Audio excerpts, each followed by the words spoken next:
2025 May 18 ISRO നടത്തിയ ഏത് വിക്ഷേപണമാണ് പരാജയമായത്? ഉത്തരം PSLV-C 61. 2025 മെയ് 18 ISRO നടത്തിയ ഏത് വിക്ഷേപണമാണ് പരാജയമായത്? ഉത്തരം PSLV-C 61.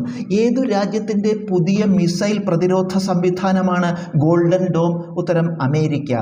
ഏതു രാജ്യത്തിൻ്റെ പുതിയ മിസൈൽ പ്രതിരോധ സംവിധാനമാണ് ഗോൾഡൻ ഡോം? ഉത്തരം അമേരിക്ക. മനുഷ്യാവകാശ സംഘടനയായ ആംനസ്റ്റി ഇന്റർനാഷണലിന് വിലക്കേർപ്പെടുത്തിയ രാജ്യമേത്? ഉത്തരം റഷ്യ. മനുഷ്യാവകാശ സംഘടനയായ ആംനസ്റ്റി ഇന്റർനാഷണലിന് വിലക്കേർപ്പെടുത്തിയ രാജ്യമേത്? ഉത്തരം റഷ്യ. ടെറിട്ടോറിയൽ ആർമിയിൽ ലഫ്റ്റനന്റ് കേണൽ പദവി ലഭിച്ച പ്രമുഖ കായിക താരം ആര്? ഉത്തരം നീരജ് ചോപ്ര. ടെറിട്ടോറിയൽ ആർമിയിൽ ലഫ്റ്റനന്റ് കേണൽ പദവി ലഭിച്ച പ്രമുഖ കായിക താരം ആര്? ഉത്തരം നീരജ് ചോപ്ര. 2025 മെയ്യിൽ അന്തരിച്ച ഡോക്ടർ ജയന്തി നർലിക്കർ ഏത് മേഖലയിൽ കഴിവ് തെളിയിച്ച വ്യക്തിയാണ്? ഉത്തരം ജ്യോതിശാസ്ത്രം. 2025 മെയ്യിൽ അന്തരിച്ച ഡോക്ടർ ജയന്തി നർലിക്കർ ഏതു മേഖലയിൽ കഴിവ് തെളിയിച്ച വ്യക്തിയാണ്? ഉത്തരം ജ്യോതിശാസ്ത്രം.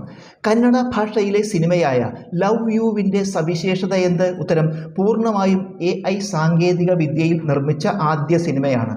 കന്നഡ ഭാഷയിലെ സിനിമയായ ലവ് യുവിൻ്റെ സവിശേഷത എന്താണ്? ഉത്തരം പൂർണ്ണമായും AI സാങ്കേതിക വിദ്യയിൽ നിർമ്മിച്ച ആദ്യ cinema. Justice BR Gavai supreme കോടതിയുടെ എത്രാമത്തെ ചീഫ് ജസ്റ്റിസാണ്? ഉത്തരം 52ാമത്തെ. ജസ്റ്റിസ് BR ഗവായ് സുപ്രീം കോടതിയുടെ എത്രാമത്തെ ചീഫ് ജസ്റ്റിസാണ്? ഉത്തരം 52ാമത്തെ. 2025 ലോക പരിസ്ഥിതി ദിനത്തിൻ്റെ സന്ദേശം എന്ത്? ഉത്തരം പ്ലാസ്റ്റിക് മാലിന്യത്തിനെതിരെ പൊരുതുക. 2025 ലോക പരിസ്ഥിതി ദിനത്തിൻ്റെ സന്ദേശം എന്ത്? ഉത്തരം പ്ലാസ്റ്റിക് മാലിന്യത്തിനെതിരെ പൊരുതുക. 2025 ജൂണിൽ അന്തരിച്ച പ്രമുഖ പരിസ്ഥിതി പ്രവർത്തകനായ വാൽമീക് ഥാപ്പർ ഏത് മേഖലയിൽ പ്രശസ്തൻ? ഉത്തരം കടുവാ സംരക്ഷണം. 2025 ജൂണിൽ അന്തരിച്ച പ്രമുഖ പരിസ്ഥിതി പ്രവർത്തകനായ വാൽമീക് ഥാപ്പർ ഏത് മേഖലയിൽ പ്രശസ്തൻ? ഉത്തരം കടുവാ സംരക്ഷണം. ഇന്ത്യയിലെ ആദ്യത്തെ പോളാർ ആൻഡ് ഓഷ്യൻ മ്യൂസിയം എവിടെ? ഉത്തരം ഗോവയിൽ. ഇന്ത്യയിലെ ഏറ്റവും നീളം കൂടിയ റെയിൽവേ തുരങ്കമായ ജനാസു ഏത് സംസ്ഥാനത്ത്? ഉത്തരം ഉത്തരാഖണ്ഡ്. ഛത്രപതി സംഭാജി നഗർ എന്ന് ഏത് സ്ഥലത്തിനാണ് പുതിയതായി പേരിട്ടത്? ഉത്തരം ഔറംഗാബാദ്. ഇന്ത്യയിൽ വെള്ളത്തിനടിയിലൂടെയുള്ള ആദ്യത്തെ മെട്രോ ട്രെയിൻ സർവീസ് ഏത് നദിക്കടിയിലൂടെയാണ്? ഉത്തരം ഹൂഗ്ലി.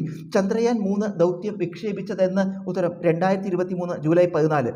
സ്വതന്ത്ര ഇന്ത്യയിലെ എത്രാമത്തെ സെൻസസ് ആണ് 2026 ആരംഭിക്കുന്നത്? ഉത്തരം 8ാമത്തെ.